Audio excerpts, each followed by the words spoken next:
All right, guys, we are back. It is 16:40 a.m. This is the show Utah Home Sweet Home. You're listening to Key Talk Radio. I'm your host, Yoshi Shiraki. My special guest is Lance Polson. Lance, it's time for the nightmare story. Okay, all right. Let's do it. This is the good part. Awesome. Yeah, this is my favorite part. So, I'd love to hear how people have learned valuable lessons. Absolutely. Can I share two? Perhaps? Yeah, please. One is my own and one is a client. Okay. All right, so Moab. Was it 2 years ago? The fires in Moab. Oh, yeah, I think it was. Already been 2 years. Yeah, well, anyways, summer of, let's say, 2018. It was on the news. There was a fire that's impacted 8 homes, plus or minus. Yeah, okay? yeah. And I have a property in Moab. I love Moab. It's such a fun place to go. Our kids live in Moab as well. And anyways, well, one of those 8 homes was my client's rental property. Ah. And it wasn't just a little fire, right? Yeah. I went there 2 months after this happened. I already had a vacation planned. And there was nothing there. Oh, wow. Nothing, just rubble. Oh, I my gosh. haven't seen, we've had homes burned down, and we've all seen it on TV. Standing 20 feet from it is different. You can smell it. Yes. It's it's not warm. Still, it's warm anyways that time of year. Yeah. But everything is charred and discolored and all around. So, I saw that after, Yeah. and we have to do a claim now. And this is a rental property. Got it. So it's a real estate investor. This client has 8 or so properties, maybe 10 or so now. Uh-huh. And so this property's gone. Got it. So now it's time the policy gets put to the test. Yes. Yes. Right? Yes. So now, okay, it's go time.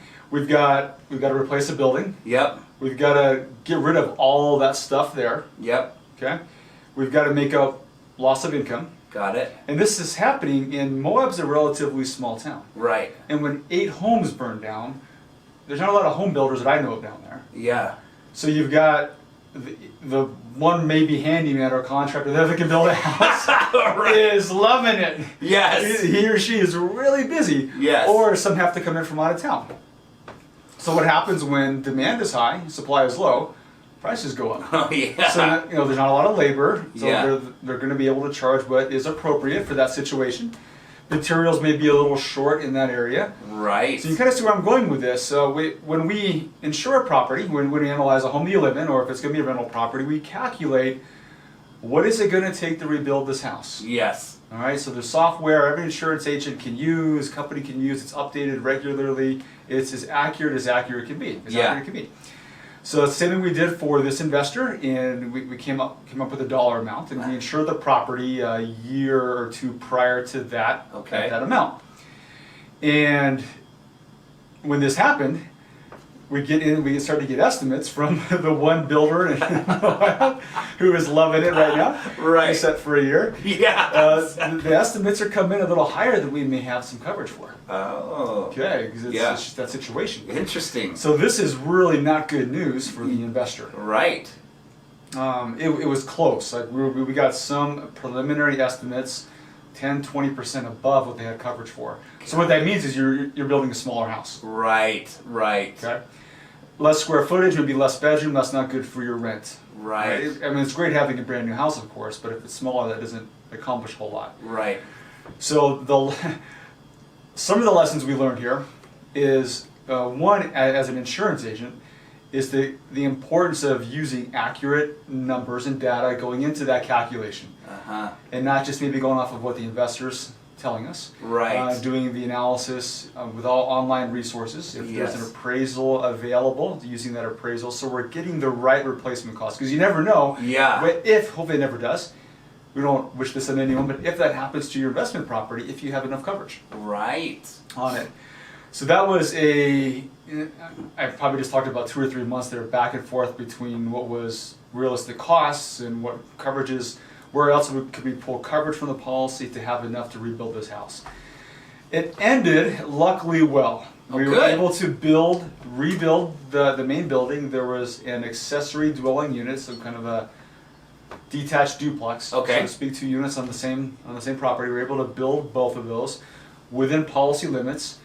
We have the pull coverage from other parts of the policy. There's atypical, such as ordinance or law and demolition costs and so forth, to kind of use that to do this. We may have been 1,000 or two shy, but nothing that really impacted the type of building we were able to build. That's great. This took a year Holy cow. to do. And these are small buildings. Yeah. This isn't a 5,000 square foot rental property or a fourplex. Yeah. But just with the amount of work and getting materials there, it took at least 11, 12 months. Got it. In most policies, you have 12 months of lost income. Oh. This investor still has mortgage payments for all 12 of those months. That's He's got to write a check right. every single month. Oh, man. So we were up against the clock to ensure that we got this done as soon as possible. Right. In that that loss of income 12-month time frame, we didn't exhaust it. Yes. And we were right up against it, but it all thankfully worked out.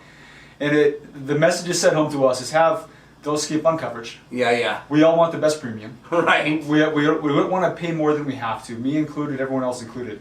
But when it comes down to this time for this investor, she didn't care about how much she was paying in premium. She was really worried about, I need to get my 2 units back, and I need them built within 12 months. Yes. Even though this contractor said it may take 18, I need it done in 12 because I don't want to pay 6 months of mortgage payments without having any income. Right. So that was a fun one to work with. Wow. So does it make any sense on that kind of a transaction, small town, potential of bids coming high, to over-insure the value to make sure that as these bids come in higher, you're insured for that number, or not really? It was random. Yeah, a fire. yeah. I guess a fire can damage more than one building, but I mean these buildings weren't touched in Moab. They weren't connected, rather. So having a fire go from one to another, usually there's some kind of barrier there, and it doesn't always jump. But in this case, it did. It was a bad fire. Got it. So yes, it could. Yeah. It was a little random. It doesn't always happen that way. But yeah, fire can spread. Wildfires spread, right? Yeah. It can affect many buildings, and Yeah. that many damaged in one time, it could. Wow. Yeah, especially in some of those smaller rural areas. Wow. Crazy. Okay, how did this fire start? Do you remember? It was man-made. Got it. It was Okay. man-caused. Gotcha. Yeah, unfortunately. Oh, that's too bad. Yeah, I that's definitely believe so, unfortunate. if I remember correctly. Got it. Okay. I'd love to hear the second one. Okay, this is one of my properties. Oh, okay. Yeah, it's when was it? It's been probably 3 or 4 years. It's a rental property, good old Kearns, Okay. and it is on this property, entry-level house, 1,200 square feet, 3-bed, 1 bath. Great rental property. Yep. But the concrete, the driveway is uneven in some places. Okay. All right, there's definitely deferred maintenance in the concrete. Now, it wasn't our first priority is to tear out the driveway and Right. pour new concrete. It rather would be to do some work inside and outside of the house to make it more valuable. Yep. However, we had our residents nanny Mm-hmm. dropping off their, not newborn, but let's say toddler. I think maybe 8 months old, between 6 and 12 months. So nanny dropping off our residents' toddler. Yes. Took it somewhere to come back. I don't know if it was an appointment or took it to daycare. I'm not quite sure. Not daycare, but something. Anyways, Sure. nanny had edge of her shoe Yeah. up against the crack in the driveway. Uh-huh. Had to protect the baby, of course, right? Sure. Holding the baby. Yep. So went down on that shoulder. Baby's fine, luckily. That would have been a lot worse if the baby was hurt. Oh, yeah. But totally tore her shoulder. Oh, shoot. And she needed surgery. Got it. A few months of rehab. Yes. She wasn't able to work that time. She said she was unable to work. Got it. And that could very well be the case. So she's got to be taken care of. Yes. All right. So there was a lawsuit Gotcha. that happened, and it was settled. Thankfully, through the liability coverage of the policy, Uh-huh. it was all covered within policy limits. Oh, good. So and it was a simple trip and fall. Yes. We hear of that. God, trip and fall. No one's gonna trip and fall. And I thought the same thing too. Yeah. Until I get a call from our resident. I think at that time I was self-managing my properties. Uh-huh. I get the call and so fell on the cracked driveway we've been telling you about. Like, oh no, it's a cracked driveway. No one's gonna trip on it. I Yeah. never fixed it. Yeah. I probably should have done something about it, but she did, and we get into this process of medical bills and surgery and physical therapy and lost wages, and we're looking at close to a $40,000-$50,000 payout. Got it. I was so happy that we had medical and liability coverage in that policy. Got it. Yeah. Yes. So medical coverage paid the first part. There was $5,000 in medical coverage. Okay. This is obviously a lot more than medical coverage. Yeah. Yeah. So then she's going to sue me for the balance because I don't have enough to take care of her medical bills and lost wages. Right. So then it goes through liability and we have the appropriate coverage. And Got it. yeah. Just out of curiosity on the lawsuit, did she also sue the residents that were living there? Mm-hmm. No. No. Because I hear that a lot. They'll sue everybody who they can. Like Yeah. people that will trip and fall, they'll sue the landlord, they'll sue the tenant who's at the place, just, I don't know why, maybe to try and get more money, I guess. Uh-huh. Right? I mean, that'd be the only reason I could think of. Maybe Yeah. you know of a better reason, but you hear of people getting dragged into lawsuits. You do. And it can be 100 names deep, and you're like, what? And they're like, well, their name was on something that when Yeah. we did the research, so we included them in the lawsuit. And you're like, Right. Or the Well, property manager could be. yeah, dragged into it, so the on, property so forth. manager, exactly. Okay, so they just went after the landlord in this case. Yeah, and I was self-managing, so there's not another property manager. It was all me. And Gotcha. So is the driveway fixed now? I should say yes. We made some repairs to make the cracks. The cracks are still there. Yeah. They're not uneven anymore. Got it. Well, and because cracks are everywhere. We go outside, and there's cracks in that sidewalk, I'm sure. You know what I mean? Yeah. Cracks are everywhere, It's obviously. always going to happen. Yeah, right? yeah, exactly. Was the shift, like, where the crack was, just a higher level than another level? Correct. Kind of thing? Yeah. Got it. Yeah, we shaved it down. Okay, perfect. What, you probably looked into it. I'm just curious, what does it cost to demo out and put in a new driveway? Do you remember? Or did you look into it? Then it was, gosh, Yoshi, was it $3 or $4 a foot? Okay. I want to say this was 4 or 5 years ago. Or Yes. was it 3, 4 or 5 years ago? Yes, got it. We have a local friend. I won't say his name, but you'll know who I'm talking about most likely because he posted it on Facebook that he had a flip and showed up one day and his driveway was missing. Did you see that? No, his driveway was missing. Yes. Okay. So yes, I mean, talk about a nightmare story, Yeah. right? Wow. Totally remodeled the home, totally pimped it out. Beautiful looking house, put the for sale sign, and then like on a Sunday he went over there just to check on the listing, to check on his house basically. And when he showed up, the driveway was gone. Gone, not like demoed, but perfectly demoed, picked up, clean, taken to the dump.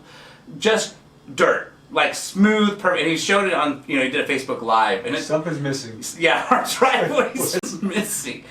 And so what he assumed happened was somebody wanted to get a new driveway. The company showed up at the wrong address. Oh, yes. Demoed out his, probably realized it later because they never came back. They didn't. They never came back. And he knocked on the doors of the neighbors to see if anyone could see, recalled the name of a company on a truck. Yeah.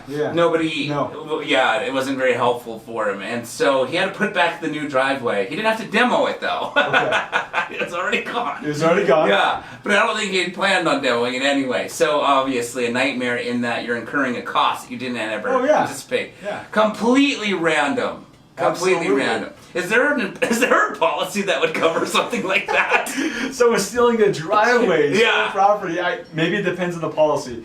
Usually it has to be something like it's actually a house on that. Got it. So maybe we could work with the attached part of the driveway to the house. Yeah. It could be included with part of that as theft. Gotcha. Or damage if it was some kind of damage, perhaps. Right. That is. I wonder what his costs are too. Then we look at, is it more than the deductible? Right. Is it worth putting a claim through? Right. Or the advice is investors, we can usually fix things for less than normal. That's right. So yeah, I'll tell you who it is after because he obviously doesn't care. He posted it all over Facebook, but I just figured out of courtesy I won't share it on the radio just for now. I want to look it up. Yeah. I want to see this. Yeah, if you scroll far down enough, it was probably like 5 months ago, but if you scroll far down enough, you'll see him doing the live, like, my driveway's gone. I was like, holy cow. That's a new one. Right? Thank you. Right? I'd never heard of that. I mean, that's amazing. My AC unit thingies have been stolen out, but never my driveway. Right. That's crazy. Driveway, yeah. Oh, man. Interesting. I have a friend whose father is a developer. And so he bought this piece of land somewhere in Utah County because he's going to develop it. There was an old house on that piece of land, but it was a large piece of land, but they had one house. It was like a farm probably, right? Okay. They bought this piece of land with the intent to demo out that old house and put up a bunch of new houses. So they paid cash for this piece of land. Because they paid cash, they didn't bother to get insurance. And they're like, and actually that's around. Should you get insurance if it's just land? I mean, if there's nothing there, there's no ability to protect. It may just be a liability. Okay. But most people don't. Okay, got it. So they didn't get any insurance because they thought, why do we want to insure this house we're demoing it? Well, the development. There was a structure there. Yes, okay. yeah, there was an old house. So then you may, with that structure there, because there could be a liability exposure. Yes, someone could get hurt. And so they just didn't get insurance. They paid cash. They thought, we're going to demo this anyway, and who cares? So, long story short, production got delayed. So they thought, well, let's throw a tenant in the house. And now make a little bit of rental income while we're waiting. Well, Thanksgiving rolls around, and the tenant decides to fry their turkey. And unfortunately, the house burns down. And yes, and the developer now, I've never met the developer, but I know his son really well. And so the son was telling me, he's like, had my dad had insurance, he could have collected some money, but now there's nothing. He goes, the saving grace in his mind is, I was going to demo it anyway. It got demoed. Yeah, but he could have had a little bit of a nice paycheck. I don't know how that would have necessarily worked, but obviously better than nothing, whatever that was. Oh yeah, sure. Something's better than nothing all the time. Yes. All right, so we're going to take another commercial break. When we come back, I'm going to talk to Lance about the top 3 questions people should ask when looking to insure real estate. So, don't go anywhere. We will be right back. Hi, I'm Yoshi Shiraki, the author of the book, My Body's Just For Me. The book written for children to educate children on the prevention of child abuse. With the assistance of multiple best-selling author Richard Paul Evans, we were able to publish this book as a tool to help break the ice in an easy and innocent way to help children understand and learn how to speak up and communicate. I've been invited numerous times onto Good Things Utah to discuss the importance of good communication with your child in regards to abuse, and also to discuss how the book, My Body's Just For Me, is a great tool for every parent when having that tricky conversation with their children. For more information on the book, My Body's Just For Me, please visit www.protectourangels.com today. And remember, the more we focus on prevention, the less we'll have to focus on rehabilitation.